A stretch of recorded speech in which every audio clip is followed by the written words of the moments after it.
perspire or what we can accomplish if they decide to do a challenge. Okay. The goal is to add another bowl, not to replace one.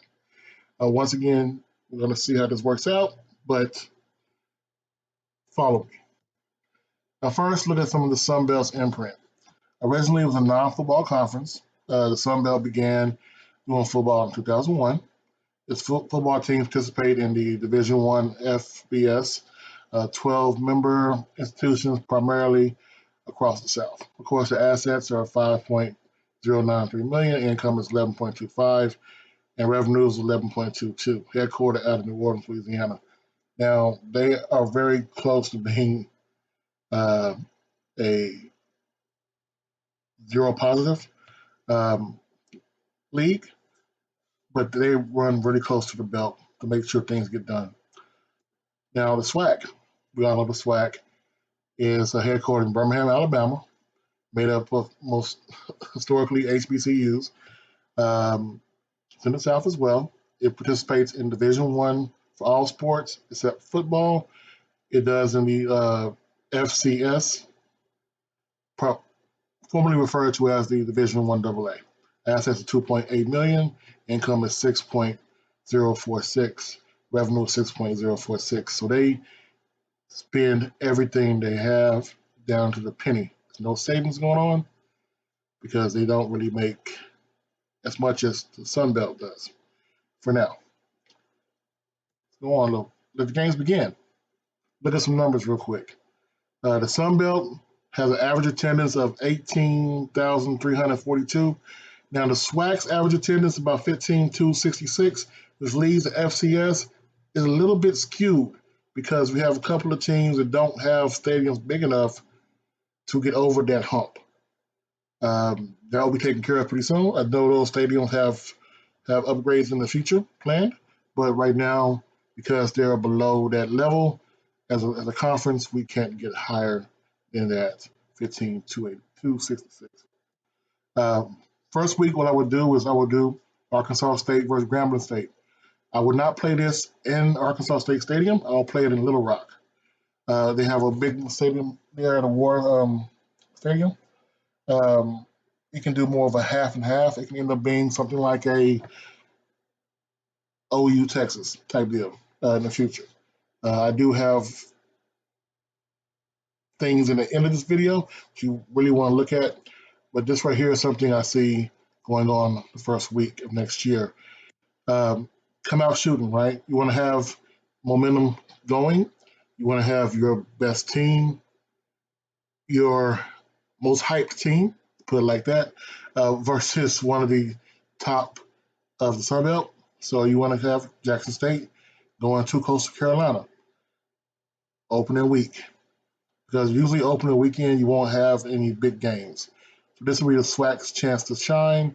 Any upsets that come along this week will be highly played on ESPN during recruiting season. You see where I'm going with this, right? Okay. Prairie View at Appalachian State. And once again, at first, we're not going to have every single team from the SWAC's not going to win games. I get that. The thing is to get them out there, as well as to have them shown across the country if something does happen. So Appalachian State was a lower level team. They were FCS team before. It was 1AA when they're the ones that beat Michigan, of course, you know that. Prairie View, I'm not saying they will beat Appalachian State, but the goal for some of these schools are to keep it close. Some schools will get upsets. Like I said, upsets. Alcorn at UL Lafayette. This is a game that Alcorn can win. Alcorn is very underrated, and I do believe they could pull off something next year. This one is I'm pretty much guaranteeing this one. This is Southern versus Louisiana Monroe, if it does happen next year. Once again, Southern does have another game, I believe, the following week versus LSU. So this will be a game where they can get everything worked out as far as their game plan any kind of rotations they want to figure out can go to this game and they can pull that off. Um, yeah. So Valley versus South Alabama. This is actually a funny thing. It's going to lead to something else in the video. I do believe this game, I'm not saying Valley will win, but I think Valley can keep it close. They have a great coach, and I think Valley keeps it close at least through the first half, which can help them get a little more recruits in the state of Alabama as well as Mississippi. This will be shown regionally, and will be something that gives Valley on TV because, as we know, the biggest problem with the SWAC is getting on television. Texas State versus UAPB. UAPB, before they had all of the transfers, I believe was a team on the come up. Um, Apparently, they got poached by a lot of Group of Five or Power Five teams for cornerbacks and their teams from the transfer portal. Texas State does not recruit high school kids. They recruit basically just going transfer portal and that's it. This will be a chance for UAPB to show the recruits coming in from Texas State that, hey, you can come in to us and we can coach you up. UAPB is known for getting kids who are not top stars, but coaching them up to being, as you see, eligible to transfer to bigger schools. Georgia State and Bethune-Cookman. Georgia State is one of those teams that is on the cusp of being a mid-tier team in their conference. Bethune-Cookman wants to be a mid-tier. They want to win the conference, but they want to get up to a mid-tier. And this will be a chance for them to show what we can do as far as in-game adjustments. One of the biggest problems with Georgia State is someone similar like the way they had who saw Jackson State play earlier this year. People complaining about in-game adjustments. Georgia State does not adjust well once they're down. I'm not saying the SWAC can go in there and win these games. The biggest difference will be between Bethune-Cookman and Georgia State will be that line, the D line and the O line. If they can hold up, they can keep it close. Georgia State is not a come from behind team at all. This one's already scheduled. This is second week. Troy hosting Alabama A&M. 2022, so Akil Glass will be gone. Quincy Casey will be starting if everything goes to a plan. This will be a game to show out. Show what you can do. We all know man is not going to hold anything back. So this will be a game. Troy does not recruit well in the secondary. They only recruit well in linebackers and running backs. It's just something they've done for a while. If anybody can beat this team, this upset can happen. Second week, 2022. Also, Georgia Southern versus FAMU. I would rather have this game being held in Jacksonville. Both teams have similar sized stadiums, 25,000 each. The goal is to get more eyes on the product. So if Florida A&M goes to Georgia Southern, not a problem. You still get on that TV network. It is the Sun Belt, which gives you a little more regional. I'm not saying the Sun Belt gives you nationwide coverage, but they will give you regional coverage. And Georgia Southern, they have gone up to Tennessee and shown they can beat some of the big dogs, but FAMU also has shown they can beat some big dogs as well. So this one right here could be an upset. Just looking at it, if they play it in Jacksonville, it will be 50,000 fans there. Georgia Southern, even though they are a smaller school, they do travel. They travel. And going to Florida wouldn't be an issue. I would say FAMU wins that one. Now, this would not be the first conference challenge. Of course, we had the SEC Big East basketball, the Big 12 SEC, and the SEC and ACC in football. Of course, everybody wants to beat the SEC. but it will be the first one with different divisions in football.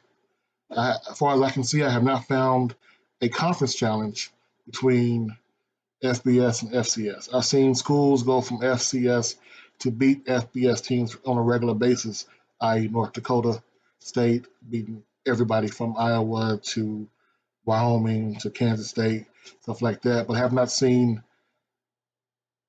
a conference going against another conference. Like every year, there are bowls that no one goes to or watches. There are bowls everywhere. And I've had ideas about having Ivy League versus SWAC, but of course that would not happen because of the time frame of the Celebration Bowl, unless we have one going. The winner of the Celebration Bowl plays the winner of the Ivy League versus the Patriot League and somewhere else. But there at least one bowl that I've recently been aware of. The Camellia Bowl. Camellia Bowl is held in Montgomery, Alabama. Now, it's held at the Crampton Bowl. It says in Montgomery, Alabama. It has tie-ins with the MAC and the Sun Belt. Those contracts expire in 2024. So the Crampton Bowl, as you may know, only holds 25,000 people. The payout is around $300,000 per team. Of course, you're saying, well, why the hell would anybody reject the Celebration Bowl to do that? You just did a video about people who finished outside of the SWAC championship game going to the playoffs, right? Okay. First, let's talk attendance. Attendance for the Camellia Bowl has been 2014 when it first started was 20,256. 2015, 21,395. 2016, 20,300. 2017 was 20,612. That's when the shine ran off of it. 2018, 17,710. 2019, 16,209. I'm not going to put down 2020 because, of course, everybody in the world was stuck at home. They only did 2,000 ticket sales because of social distancing. But the selection can be the same as it is now.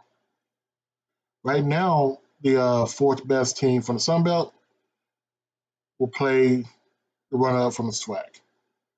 Well, if this would have happened of last year, with Pine Bluff losing the SWAC championship, they will become the second runner-up team to play Georgia Southern. So if it goes in the fall, the way I predicted in the fall, having FAMU play Alcorn State in the SWAC title game, if FAMU loses, FAMU goes to this bowl. If Alcorn loses, Alcorn goes to this bowl. That's the way it runs now. Right now, it's the fourth best versus the fourth best with the MAC. Now, the question is, what will each conference gain? Well, the Sun Belt will get a rise in attendance. We all know that at the SWAC, the Sun Belt averages 18,000 plus fans, but the SWAC has a much bigger imprint online as well as viewership. And the SWAC travels. With the Sun Belt having teams and games in the SWAC's neighborhood, you can travel there. Even though they have average of 18,000 fans, the stadiums hold around 35 to 40,000 people. The SWAC will give more respect for football by beating FBS teams. That's really one of the only things the SWAC would do. SWAC, I would argue some of the schools' names are bigger, but they're more known for their band than they are actual football. And if you're trying to even out the playing field, have the best bands, the best students, and the best football, you have to give respect by the future players in your region. And it will not be a shock. It will give the losing team for the SWAC title one more game to play, since you'll not be playoff eligible, as I said. And after 3 years of this, of them playing one-on-one, and upsets every year from conference to conference, it would not be an upset. Nobody would call it an upset. Basically, what will happen is you're looking at the fact that the SWAC will be elevated higher than the Sun Belt. Honestly, probably higher than the Conference USA. We know there's a group of five in FBS territory. Then you have the Mountain West, you have Conference USA, you have the um, AAC, you have the Sun Belt. I don't know what other conference is, but you have MAC. Those five conferences, and the Sun Belt right now being in the same region as the SWAC. Sorry, they're already ahead of the MAC. You'll put them on par with the Conference USA, basically. Matter of fact, you probably rank higher than Conference USA if you took out Memphis and Alabama, Birmingham, I believe. But no, Memphis is in a different conference. I'm wrong. But you will have 3 years of this winning on the FCS level. We'll have the SWAC basically higher than two, maybe even three of the FBS leagues. If it's something you want to do, you want to elevate your conference. It's a way to elevate your conference without joining the FBS. Well, gonna end the video. If you like it, give me a like and subscribe.